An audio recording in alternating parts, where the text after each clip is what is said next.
So hello my dear students, my name is Anil Sharma and I welcome you all to my YouTube channel, our YouTube channel of chemistry. बच्चों इस YouTube channel में आप लोगों को chemistry के video lectures मिलने वाले हैं 11th और 12th स्टैंडर्ड के केमिस्ट्री के, जहां पे मैं आपको जेई और नीट के केमिस्ट्री के वीडियोस दे रहा हूं। अभी तक दोस्तों हम लोगों ने 11th स्टैंडर्ड के मूल कॉन्सेप्ट से रिलेटेड सारे न्यूमेरिकल्स कर लिए। दूसरी चीज एक और हमने की है, 11th स्टैंडर्ड में ही हम लोगों ने स्टोकियोमेट्री का पिछला वीडियो लेक्चर बनाया है। तो स्टोकियोमेट्री क्या होता है उससे रिलेटेड न्यूमेरिकल्स हम लोगों ने लास्ट वीडियो लेक्चर में कर दिए। आज के वीडियो लेक्चर में ही हम लोग स्टोकियोमेट्री को थोड़े और डिटेल में देखने वाले हैं न्यूमेरिकल फॉर्म में, यानी टिपिकल न्यूमेरिकल्स जो आ सकते हैं, एंट्रेंस लेवल से भी आ सकते हैं, बोर्ड लेवल से भी आ सकते हैं, टिपिकल न्यूमेरिकल्स। सो स्टोकियोमेट्री के कुछ न्यूमेरिकल्स टिपिकल आज हम करने वाले हैं, तो एंड तक मेरे साथ बने रहिएगा। एंड तक वीडियो लेक्चर जरूर देखना, आपको वैरायटी ऑफ क्वेश्चंस आज स्टोकियोमेट्री में मिलने वाली है, ठीक है। So again I welcome you all. मेरा नाम है अनिल शर्मा, अनिल सर आपका, और आपका मैं आपके वीडियो चैनल में, यूट्यूब के चैनल में स्वागत करता हूं। तो पहला क्वेश्चन है, what mass of slaked line would be required to decompose completely 4 grams of ammonium chloride and what with the mass of each product? Question क्या है, ध्यान से समझो। स्लैक लाइन दिया है, ये आपका स्लैक लाइन, क्वेश्चन में आपको इक्वेशन दे देंगे, इसको हम डिकम्पोज कर रहे हैं अमोनियम क्लोराइड के प्रेजेंस में।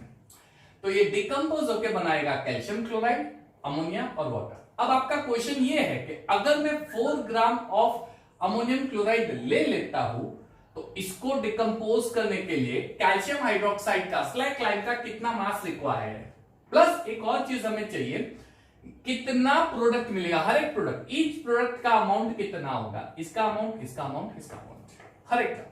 स्टोकियोमेट्री का ही रूल हम लोग अप्लाई करने वाले हैं। ऑलरेडी ये इक्वेशन बैलेंस्ड इक्वेशन है। चलिए तो सोल्यूशन बना देते हैं। इसका सोल्यूशन क्या होगा वो देख लो, अच्छी तरह से देख लेना। कैल्शियम हाइड्रोक्साइड, ये आपका इक्वेशन है, वापस मैं डाल देता हूं, CaOH ट्वाइस कैल्शियम हाइड्रोक्साइड, ध्यान से देखना, plus 2NH4Cl, it gives CaCl2 plus 2NH3 plus 2H2O।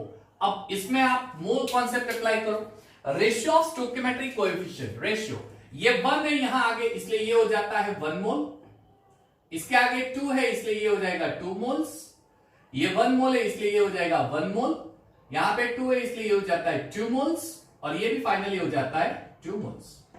1 mole of calcium hydroxide 2 moles ammonium chloride से रिएक्ट हो रहा है, 1 मोल कैल्शियम क्लोराइड बना रहा है, 2 मोल्स अमोनिया बना रहा है और 2 मोल्स वाटर बन रहा है। चलिए काम करते हैं।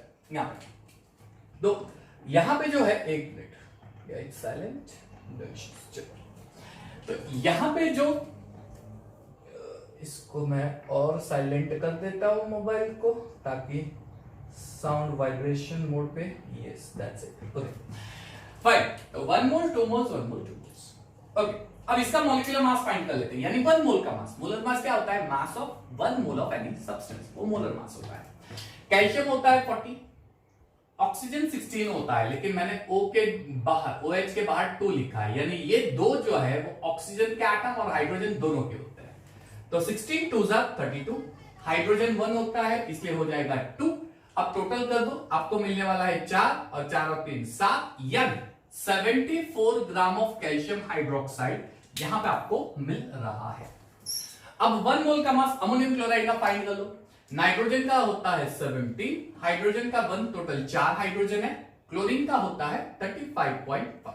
चलिए सम टोटल कर दो इसका, 17 प्लस नाइट्रोजन का 14 प्लस हाइड्रोजन के 1 यानी 4 और क्लोरीन का 35.5, okay 0.5, 9 and 5 9 and 4 8 13, 3 carry 1 3 1 4 1 5 53.5 ammonium chloride. लेकिन एक चीज यहां पे नोट करना, ये जो मास है ये 1 मोल का मास है, लेकिन यहां पे आपको स्टोकियोमेट्रिक कोएफिशिएंट में 2 मोल्स दिए हैं, तो अगर मुझे 2 मोल्स का मास फाइंड करना हो तो इनटू 2 कर देता हूं, 2 5 are 10 यानी 0 carry 1, 2 3 are 6 and 7, 2 5 are 10 again, यानी 107 ग्राम हो जाएगा। तो ये मास हो जाता है 107 ग्राम, समझ, ठीक है, बहुत ही आसान है, 107 ग्राम आपका हो जाएगा।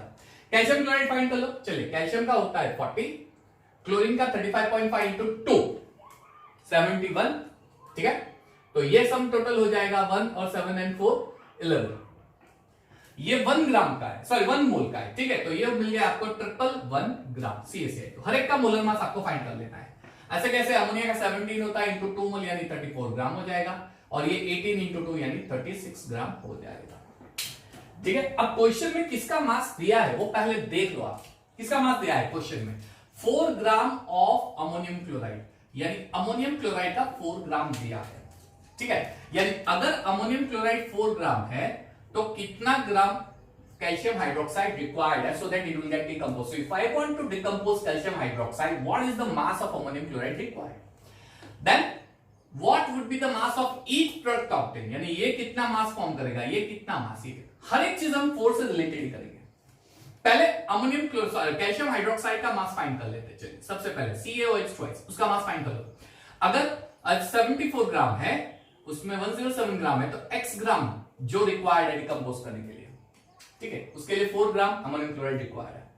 तो x की वैल्यू फाइंड करनी है, तो x इज इक्वल टू, ये मल्टीप्लाई हो जाएगा, ये दोनों multiply, 74 multiply by 4 divide bye, ये हो जाएगा 107। बहुत ही आसान है, ठीक है। कैलकुलेट कर लेते हैं फटाफट से। कैलकुलेट, आपके पास भी कैलकुलेटर होगा, मेरे पास भी कैलकुलेटर है। कैलकुलेशन कर दो, 74 मल्टीप्लाई बाय 4 डिवाइडेड बाय 107, आपको आंसर मिल जाएगा 2.766 ग्राम। आ गया आंसर, आपका आंसर यहां पे आ गया है, समझ, ठीक है। Calcium hydroxide. अब दूसरा फाइंड करो, किसका मास फाइंड करना है, CaCl2। अब CaCl2 ले लेते हैं। चलिए CaCl2 की बारी आ जाती है।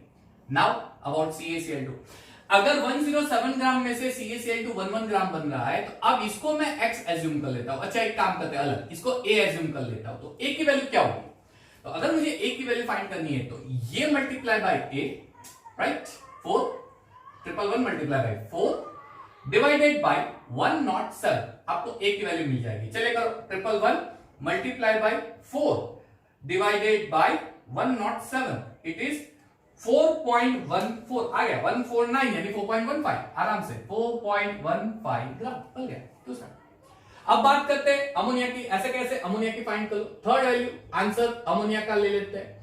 चलिए अमोनिया में ये वैल्यू को मैं एज्यूम कर लेता हूं C।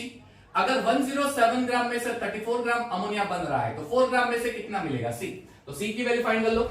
C is equal to, again 34 इससे मल्टीप्लाई होगा 4 से, 34 multiply by 4 upon 107 ammonium chloride का आ जाएगा। चलिए 34 multiply by 4, 34 into 4 divide by 107 हो जाएगा 1.27 ग्राम। एंड यस, लास्टली आपको वाटर का मास फाइंड आउट करना है, H2O। ऐसे कैसे H2O फाइंड करो, चलिए पॉज करके अपने आप से करो, इसको डी एज्यूम कर लो, ये अब आपका आना चाहिए आंसर। H2O फाइंड करो, कितना आएगा ईच प्रोडक्ट, क्विकली हो गया।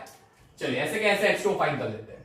अगर मुझे D की वैल्यू फाइंड करनी है, तो 36 को 4 से मल्टीप्लाई कर दो, 36 इंटू 4 डिवाइडेड बाय 107 कर दो। चलिए 36 into 4, 36 multiply by 4 divided by 107, आपका आंसर आ जाएगा 1.345 यानी 1.35 ग्राम हो जाएगा। ये हो गया आपका फाइनल आंसर ईच प्रोडक्ट।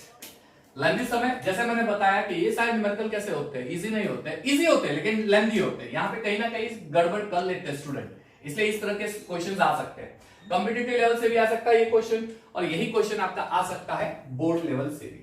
फटाफट इसको कॉपी कर लो पॉज करके, फिर हम सेकंड क्वेश्चन पे जा रहे हैं। Hurry up quick. Second question, 1.5 gram of an impure sample of sodium sulfate dissolved in water was treated with excess of barium chloride solution when 1.74 gram of barium sulfate were obtained as dry precipitate. Calculate the percentage purity of the sample. Percentage purity of the sample find करना है मेरे प्यारे बच्चों, ये काफी आसान session हो गया है। ऐसा सब हमने लास्ट वीडियो लेक्चर स्टोकियोमेट्री का जो वीडियो लेक्चर था 11th स्टैंडर्ड का वीडियो लेक्चर नंबर 9, वहां पे हमने ऑलरेडी देख लिया है परसेंटेज प्योरिटी का लास्ट क्वेश्चन था। याद है आपको, है ना यार? नहीं है, चलिए देख लेते हैं, कोई बात नहीं। अगर आपको याद नहीं है तो हम बैठे हैं आने के लिए। Don't worry, be happy, pay attention over here मेरे प्यारे बच्चों। टेंशन काय कर लेने का, why fear Anil here, don't worry.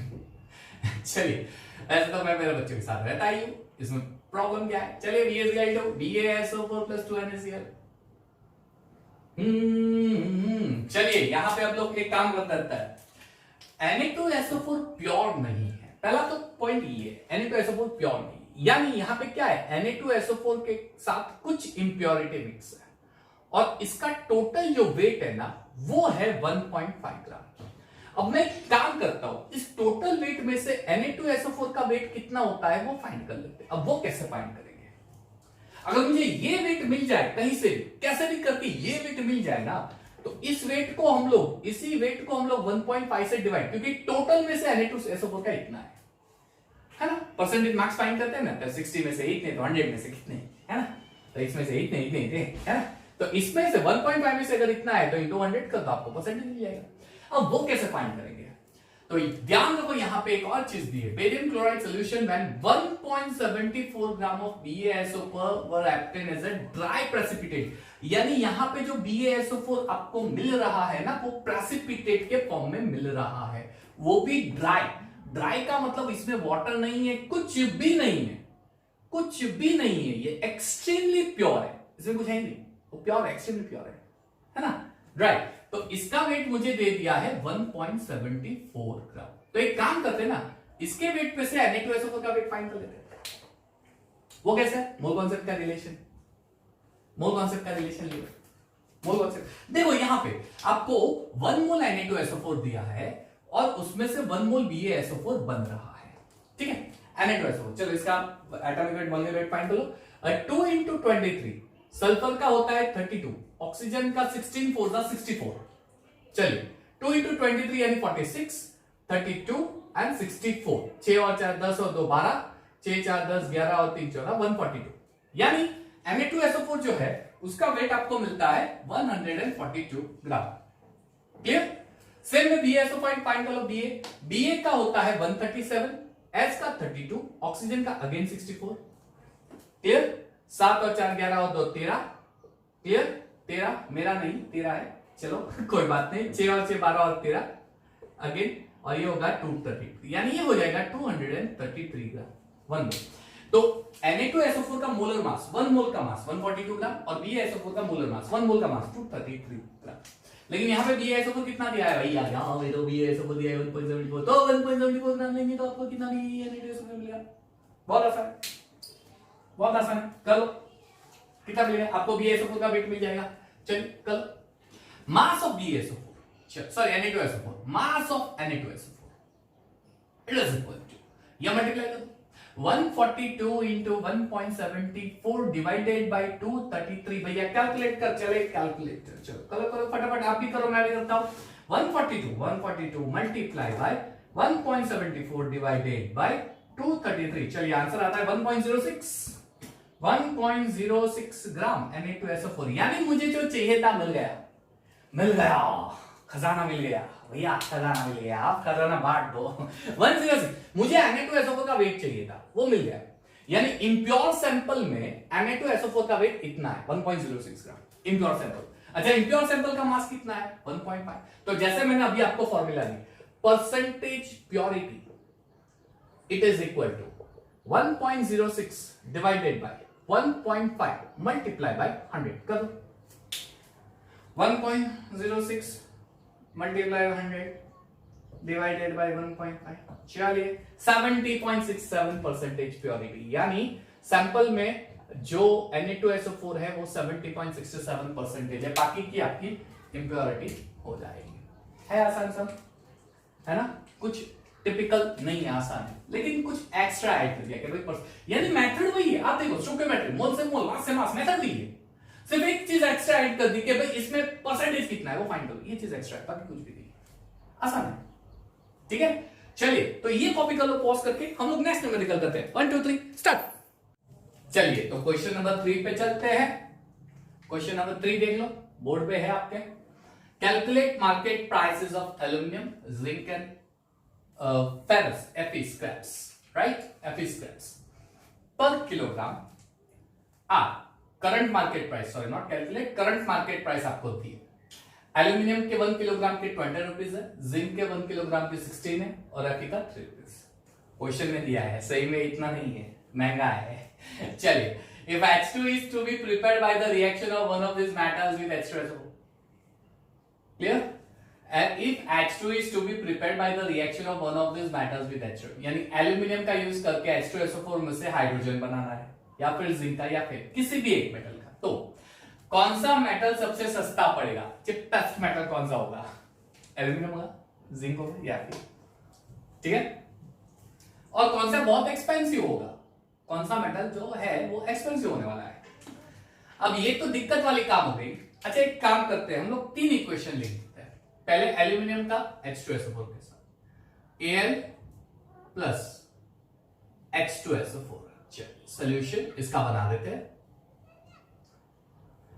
उसके रिएक्शन करेंगे, हमें मिलेगा Al2SO4 थ्राइस, बैलेंसिंग करना पड़ेगा, और H2 गैस, यानी 2Al ये हो जाएगा, 3SO4 ये हो जाएगा, 3H2 हो गया बैलेंस, ठीक है? ये एल्यूमिनियम की बात हो गई। अच्छा, हमें क्या करना है? H2SO4 में से H2 गैस रिलीज होगा कब? जब ये मेटल को इसमें डालेंगे। कौन सा मेटल चीप है? यानी मेटल और हाइड्रोजन का रिलेशन बनाना है, क्योंकि हाइड्रोजन गैस बन रहा है, ऐसा बोला है, और हाइड्रोजन गैस बनाने के लिए कौन सा मेटल चीपेस्ट होगा और कौन सा एक्सपेंसिव होगा? मेटल। यानी रिलेशन मेटल और हाइड्रोजन के बीच का हो जाएगा, रिलेशन मेटल और हाइड्रोजन के बीच का हो जाएगा।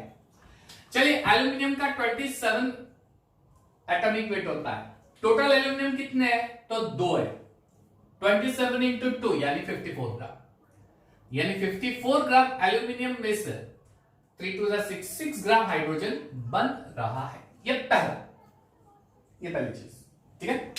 ये बात की मैंने एल्यूमिनियम की। चलिए, अब बात करते हैं जिंक। जिंक को सपोज मैंने H2SO4 में डाल दिया, Zn प्लस H2SO4, तो मुझे क्या मिलेगा?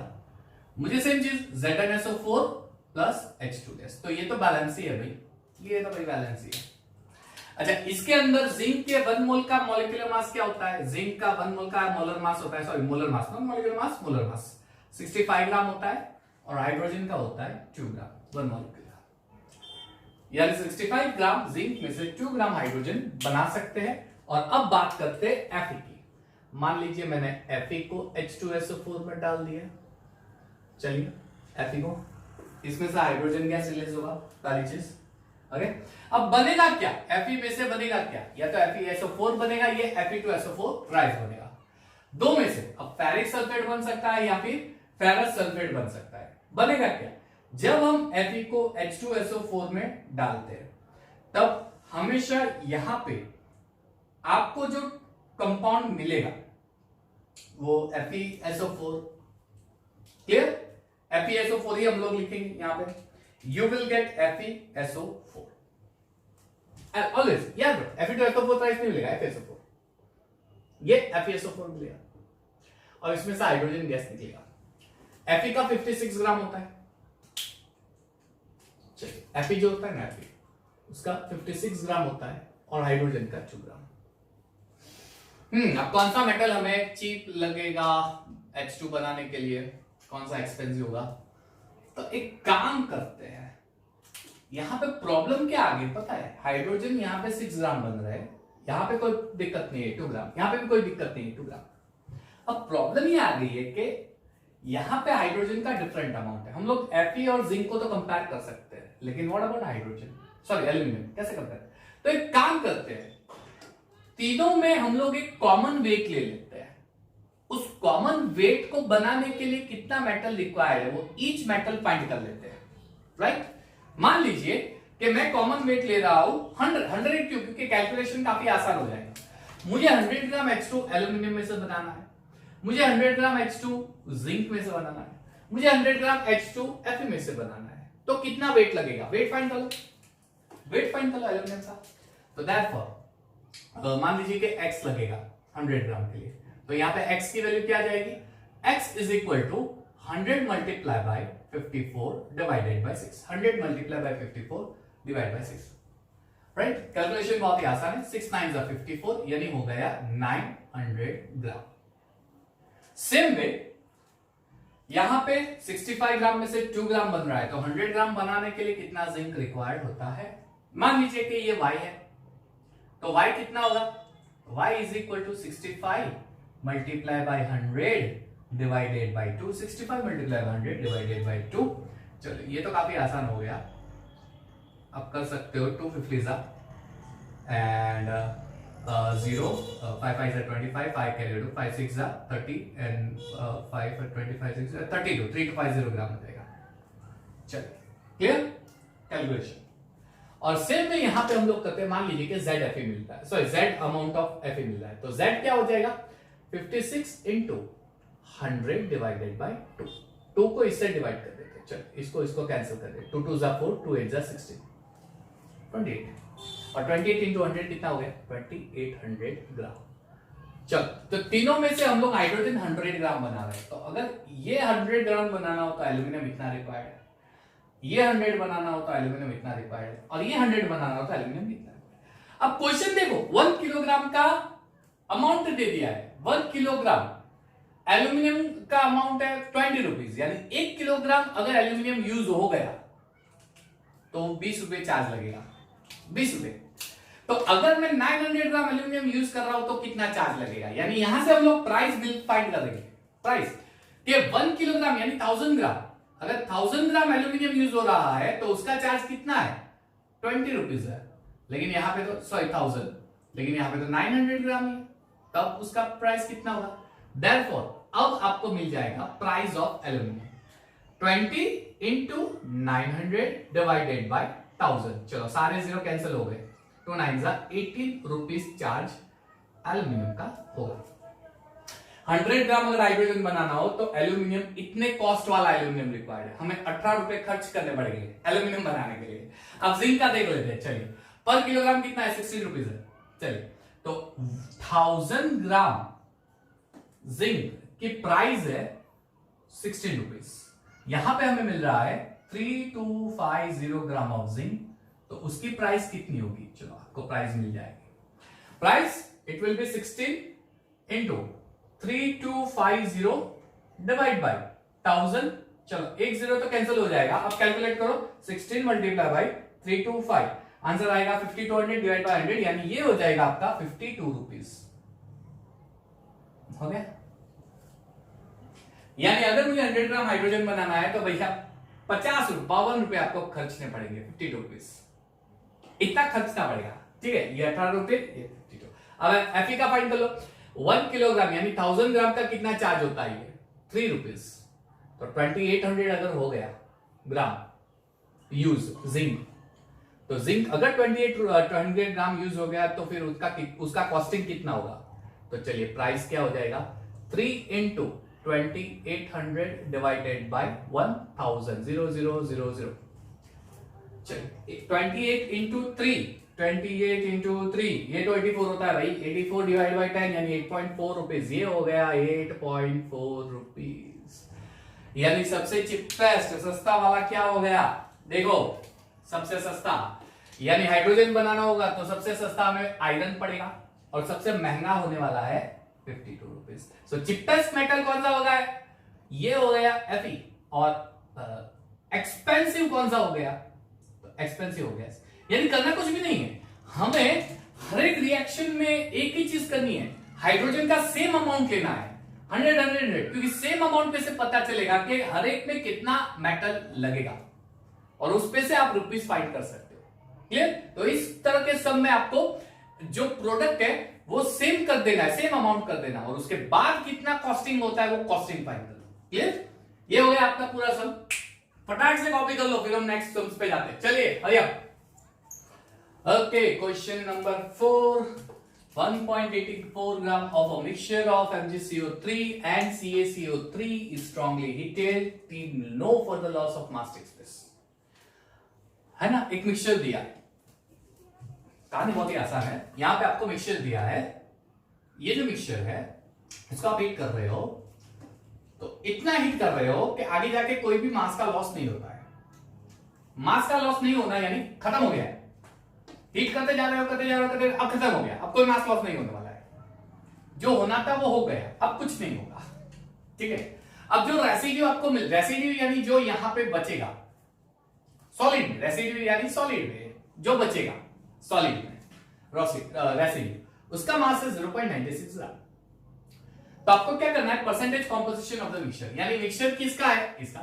तो इस मिक्सचर में ये कितने परसेंट होगा और ये कितने परसेंट होगा, आपको ये फाइंड करना है। ठीक है, एक काम कर लेते हैं, हमें पता नहीं है कि 1.84 ग्राम मिक्सचर में ये कितना है और MgCO3 दोनों का सेम मास तो है नहीं।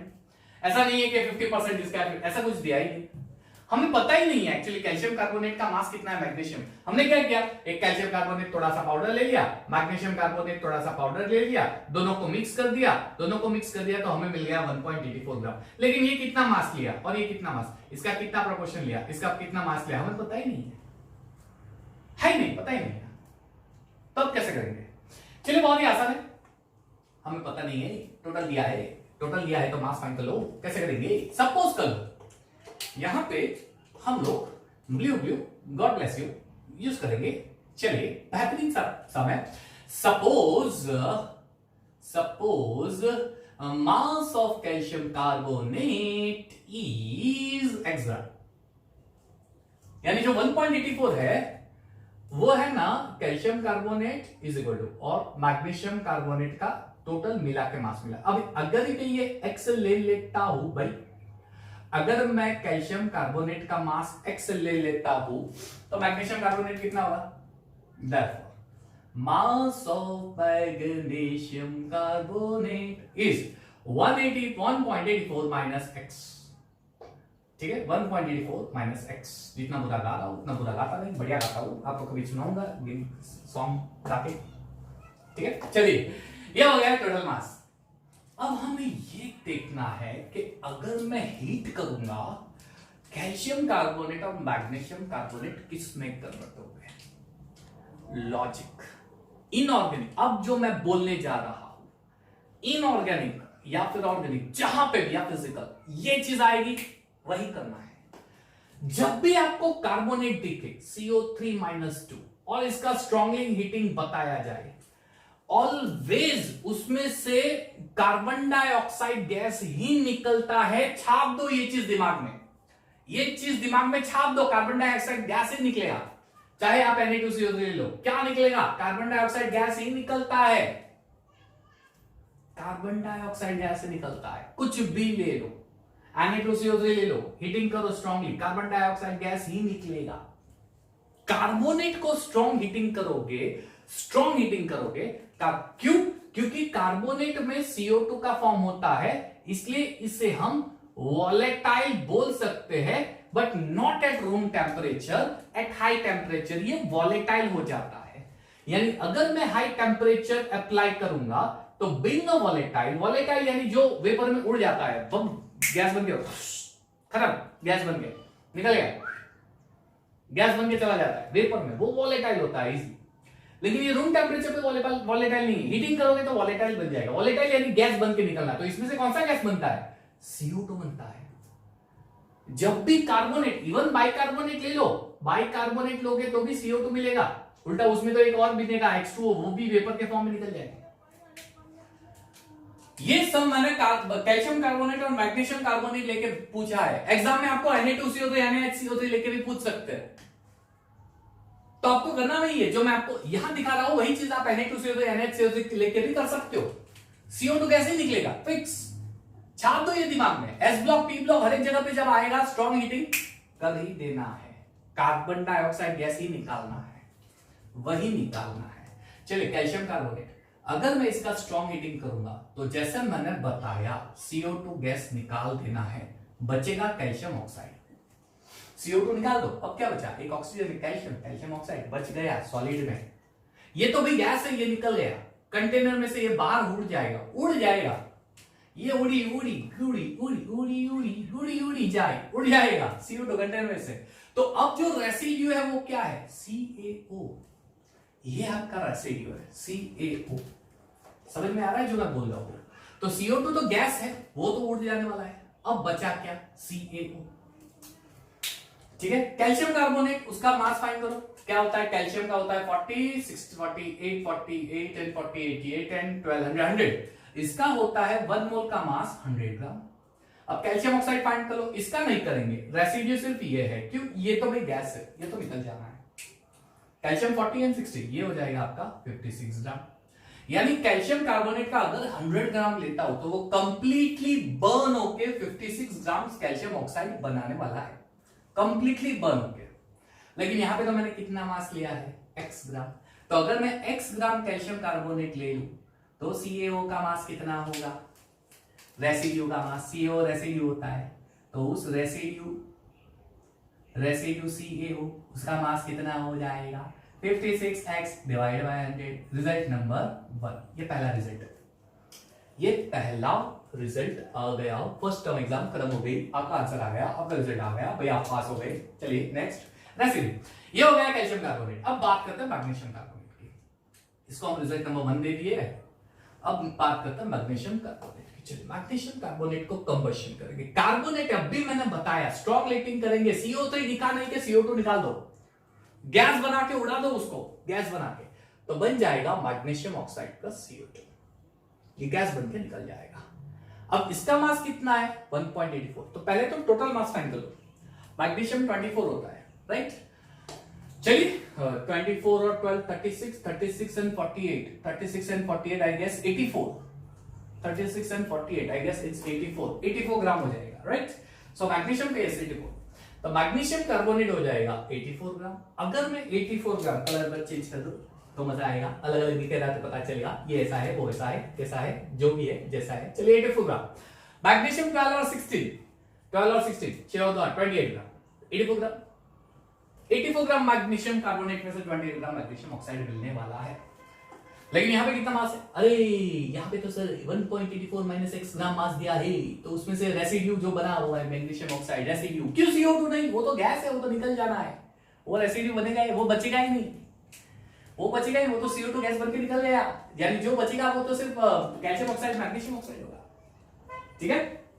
चलिए तो यहाँ पे जो रेसिड्यू मुझे मिला है, कौन सा मिला है, इट्स मैग्नीशियम ऑक्साइड। कितना मिलेगा 28 into 1.84 minus x divide by 84 ग्राम। तो कैल्शियम कार्बोनेट के रेसिड्यू का मास ये है, मैग्नीशियम कार्बोनेट के रेसिड्यू का मास ये मिला, लेकिन मुझे टोटल रेसिड्यू का मास तो ये मिल रहा है।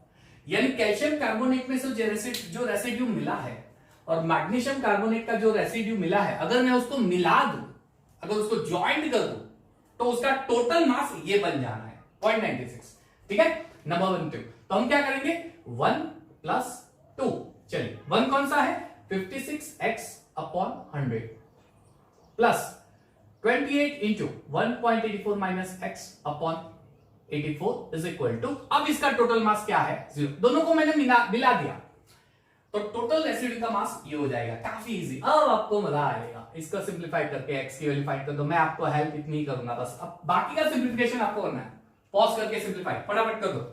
और मुझे बताओ x की वैल्यू क्या आनी है यहाँ बेटी, भैया x की वैल्यू क्या आएगी, जल्दी जल्दी क्विकली फटाफट, चलो चलो बताओ, पॉज करके कर दिया, हो गया। चलिए डायरेक्ट लिख रहा हूं, x की वैल्यू 1 ग्राम होगी। अब मैंने x तो क्या एज्यूम किया है, ये तो मैंने CaCO3 एज्यूम किया है, देयरफॉर मास ऑफ CaCO3 क्या हो जाएगा, ये हो जाएगा 1 ग्राम।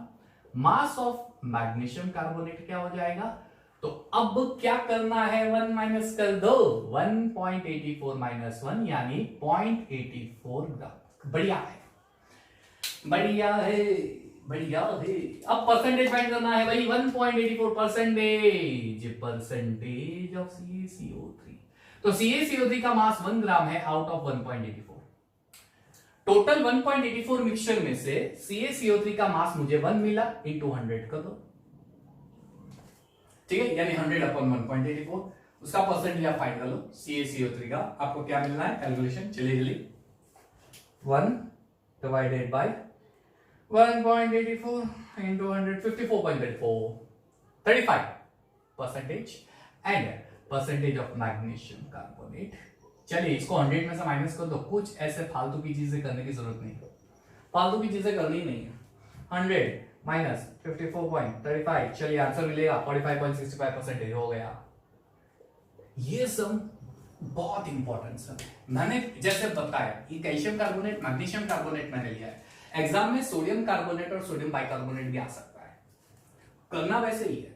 सिर्फ एक चीज होगी, सोडियम कार्बोनेट में सोडियम ऑक्साइड मिलेगा तो यही मेथड करेंगे, लेकिन बाइकार्बोनेट में CO2 के साथ H2O भी मिलेगा, लेकिन दोनों गैस होते हैं, दोनों वेपराइज हो जाएंगे, फिर आपको एसिड मिलेगा और उसके बाद आप ये सब करोगे। यानी जब भी कार्बोनेट का पार्ट आता है और स्ट्रॉन्ग हीटिंग देते हैं, क्या बोला, वॉलेटाइल इम्प्योरिटी, CO2 गैस निकाल दो, यस, ये चीज इंपॉर्टेंट है, ठीक है, ये इंपॉर्टेंट न्यूमेरिकल आपका हो गया। पॉज कर लो और फटाफट से खत्म करो। आ गए हैं हम लोग आखिरी पड़ाव की ओर, फिफ्थ न्यूमेरिकल, लास्ट आ गए हैं।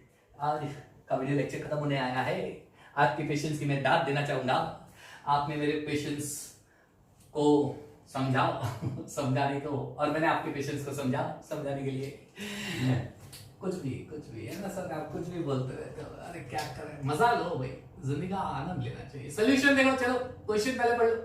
Calculate the amount of lime, calculate the amount of lime, यानी इसका अमाउंट फाइंड करना है, CaOH twice. Calculate the amount of lime required to remove hardness of 50,000 litre of well. यानी एक कुआं है, उस कुएं में से जितना भी हार्डनेस है, हार्डनेस यानी ऐसा पानी जिसमें सॉल्ट की मात्राएं भरपूर हो, सॉल्ट होता है उसकी मात्राएं भरपूर हो, मैक्सिमम सॉल्ट की मात्राएं हो, और वो भी कौन से, सोडियम नहीं, मैग्नीशियम, कैल्शियम, तो वो हार्ड वाटर बोलते हैं। और वो वाटर हम लोग cleaning purpose, drinking purpose, washing purpose में यूज नहीं कर सकते। तो उस कुएं में भरपूर मात्रा में हार्डनेस है, वो हार्ड वाटर है, उसको रिमूव करना है, और उसको रिमूव करने के लिए मुझे कैल्शियम हाइड्रोक्साइड चाहिए। अब वो हार्डनेस किसकी है वो भी आपको दे दिया है, which has been found to contain 1.62 gram of calcium bike, यानी ये हार्डनेस है, हार्डनेस जो है ना वाटर की हार्डनेस, वो इसकी वजह से है, कैल्शियम बाइकार्बोनेट। यानी मुझे क्या करना है कि कुएं में से जो पानी मिल रहा है उसमें से ये निकाल देना है, हार्डनेस निकालना है, यानी कैल्शियम बाइकार्बोनेट को निकाल देना है, और ये निकालने के लिए मुझे कैल्शियम हाइड्रोक्साइड रिक्वायर्ड है। चलिए, तो कैल्शियम बाइकार्बोनेट निकाल देना है, CaHCO3 ट्वाइस, ठीक है। इसकी रिएक्शन क्या हो जाएगी, तो इसमें से कैल्शियम कार्बोनेट बनेगा और वाटर, बैलेंसिंग हम लोग बाद में करते हैं, ठीक है, कुछ ऐसा मुझे करना है। तो ये निकालने के लिए मुझे कितना कैल्शियम हाइड्रोक्साइड चाहिए, ये निकालने के लिए what is the amount of calcium hydroxide required, वो हम बाद में बैलेंसिंग करते हैं, पहले ये हमारा क्वेश्चन है। अच्छा, एक और नोट करो कि अगर मैं 10 लीटर कुएं का पानी ले लूं तो उस 10 लीटर में कैल्शियम हाइड्रोक्साइड है वो ये मास वाला है, यानी 10 लीटर में इतना कैल्शियम बाइकार्बोनेट पाया गया है, लेकिन मैं तो सिर्फ 50,000 लीटर दे रहा हूं, सिर्फ, अच्छा सिर्फ नहीं, बहुत सारा है, 50,000 लीटर यानी कितना होता है। अब इतने वाटर में कितना कैल्शियम बाइकार्बोनेट होगा वो तो फाइंड करना ही पड़ेगा भाई, वो तो करना पड़ेगा। चलिए, तो पहले ये कर लेते हैं कि भाई 1 litre, sorry 10 litre, not 1, 10 litre water में 1.62 ग्राम कैल्शियम बाइकार्बोनेट प्रेजेंट होता है। तो अगर मैं 50,000 लीटर ले लूं तो भाई उसमें कितना कैल्शियम कार्बोनेट प्रेजेंट होगा, तो mass of calcium bicarbonate present, जो mass of calcium bicarbonate present in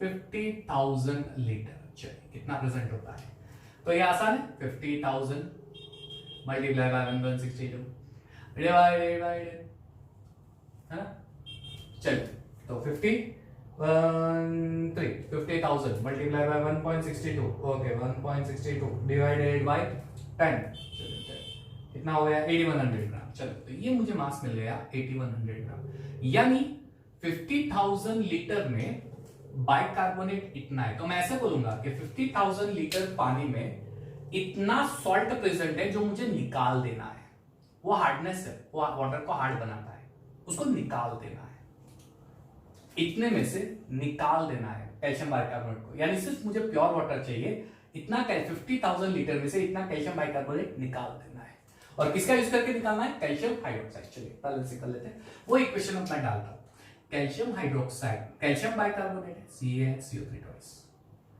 calcium carbonate के प्रेजेंस में जब रिएक्ट होगा, सॉरी कैल्शियम हाइड्रोक्साइड के प्रेजेंस में, तो वो बनाएगा कैल्शियम बाइकार्बोनेट CaCO3, जो प्रेसिपिटेट फॉर्म में निकल जाएगा, ठीक है, और वाटर बनेगा H2O। अब सिर्फ इसको बैलेंस कर दो, ये CaC तो वो 2CaCO3 हो जाएगा। क्लियर?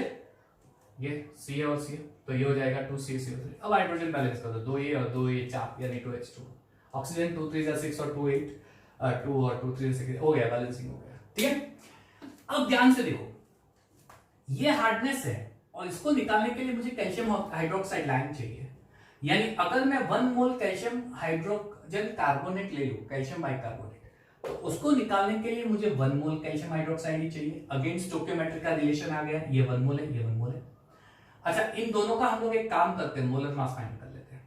मोलर मास, चलिए कैल्शियम का क्या होता है 40, ठीक है। हाइड्रोजन का अलग से करते हैं, 1 + 12 + 16 तो 48, 48 and 12 60 and 61 और into 2 यानी 2 1 2 2 6 12 122 ऐड कर दो, यानी 2 4 और 2 6 160, यानी ये हो जाएगा 162 ग्राम कैल्शियम हाइड्रोजन का 1 मोल का मास।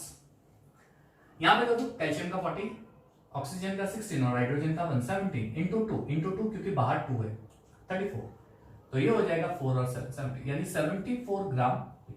यानी अगर आपके पानी में इतना हार्डनेस है तो ये हार्डनेस को निकालने के लिए इतना लाइन चाहिए, लेकिन मुझे कितना मिला 8100 चाहिए। तो अगर 8100 ग्राम हार्डनेस है तो what is the amount of calcium hydroxide required? ठीक है, चलिए, तो therefore amount of calcium hydroxide required, CaOH twice required, is equal to multiply 74 into 8100 divided by 162। ओ मेरे भाइयों, इसका कैलकुलेशन कर दो बच्चे लोग। 74 मल्टीप्लाई बाय कितना है भाई 8100 डिवाइडेड बाय 162 कितना आया 3700 ग्राम आया। ओहो, लेकिन मुझे तो किलोग्राम में फाइंड करना है, कहीं भी लिखा है नहीं लिखा है, चलिए ग्राम में रखो। अच्छा, किलोग्राम करोगे तो 3.7 किलोग्राम रिक्वायर्ड। सिंपल, यानी मुझे अगर 50,000 लीटर में से ये निकालना है तो कैल्शियम हाइड्रोक्साइड इतना रिक्वायर्ड। सब आसान है, सब आसान है। पहले क्या करेंगे, 10 लीटर में जितनी हार्डनेस होती है वो दी है, तो 50,000 में कितनी हार्डनेस होगी तो इतनी, यानी कैल्शियम बाइकार्बोनेट इतना होगा। अब उसको निकालने के लिए लाइन यूज कर रहे थे, उसका रिएक्शन लिख दिया। 1 मोल हार्डनेस निकालना तो 1 मोल, अब 1 मोल का मास मोलर मास ले लिया, इतना मास निकालना होता है इतना, तो 8100 जो एग्जैक्टली 50,000 लीटर में प्रेजेंट है वो निकालना होता है, कितना होगा आपको अमाउंट मिल जाएगा ग्राम किलोग्राम में, हो गया आंसर। ठीक है, तो आओ आज का समय समाप्त। 5 न्यूमेरिकल्स है, इंपॉर्टेंट है। एक और वीडियो लेक्चर में स्टोइकियोमेट्री के टिपिकल न्यूमेरिकल्स पे बनाने वाला हूं। ये सारे न्यूमेरिकल्स ग्राम्स मास से रिलेटेड थे। अगर वॉल्यूम आ गया तो मोल्स वॉल्यूम मास वॉल्यूम आ गया तो नेक्स्ट एक और वीडियो लेक्चर बनाऊंगा जिसमें 5 और बेहतरीन से बेहतरीन स्टोइकियोमेट्री के न्यूमेरिकल्स मैं आपको देने की ट्राई करूंगा, जिसमें वॉल्यूम प्रेजेंट होगा। सो मास वॉल्यूम मोल वॉल्यूम से रिलेटेड एक और बनाऊंगा, और उसके बाद हम लोग लिमिटिंग रिएजेंट पे जाएंगे। लिमिटिंग रिएजेंट और उसके 5 न्यूमेरिकल्स के एक और वीडियो लेक्चर बनेगा। फिर हम जाएंगे लास्ट सॉल्यूशन से बेस पे रिलेटेड है, और उसके बाद लॉज वाले पार्ट। यानी ऑलमोस्ट हम लोग 6 to 8 वीडियो लेक्चर्स में ये चैप्टर खत्म करने वाले हैं ऑलमोस्ट, और डेली 11th का मेरा एक वीडियो लेक्चर आने वाला है। ठीक है, तो बने रहिएगा मेरे साथ, एंजॉय करते रहिएगा मेरे वीडियो लेक्चर, और अपना स्वास्थ्य का ध्यान बिल्कुल रखो। पैंडेमिक सिचुएशन है, अपना ख्याल रखो, घर से बाहर मत निकलो, वीडियो मिल रहे वीडियो लेक्चर से स्टडी करो। ठीक है, सो जस्ट प्रे के पैंडेमिक सिचुएशन जल्दी खत्म हो जाए, फिर भी मैं आपको वीडियो लेक्चर प्रोवाइड करता रहूंगा। Clear? Till then take care of yourself and thank you everyone, have a nice time.